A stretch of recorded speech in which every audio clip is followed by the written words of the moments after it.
U23 Indonesia batal berpartisipasi di Piala AFF U23 2022. Gelar juara yang diraih 3 tahun lalu dipastikan tak bisa dipertahankan. Tim asuhan Sintayong seharusnya bertolak ke Phnom Penh dengan pesawat charteran. Namun, apa daya, keberangkatan dibatalkan tiba-tiba karena tim dihantam krisis. Sebanyak 7 pemain terpapar COVID-19, 4 pemain jadi kontak erat, lalu 3 pemain cedera saat membela klub masing-masing di Liga 1. Pembatalan partisipasi di Piala AFF U23 itu sungguh menyesakan. Itu seharusnya tak terjadi dan bisa dihindari.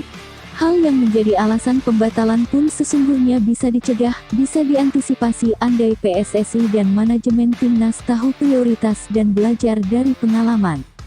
Akhir Januari lalu, timnas Indonesia hanya punya 5 pemain cadangan saat menjalani laga kedua melawan Timor Leste pada agenda FIFA Matchday.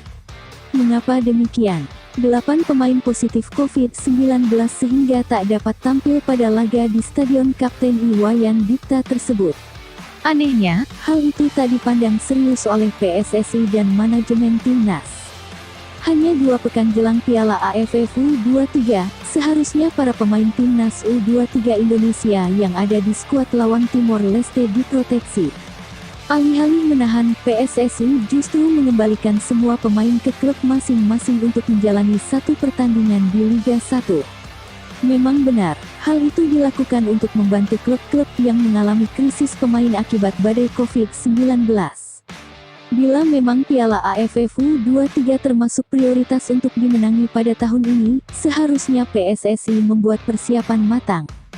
Putusan pahit itu jadi langkah pamungkas karena PSSI tak punya opsi lain.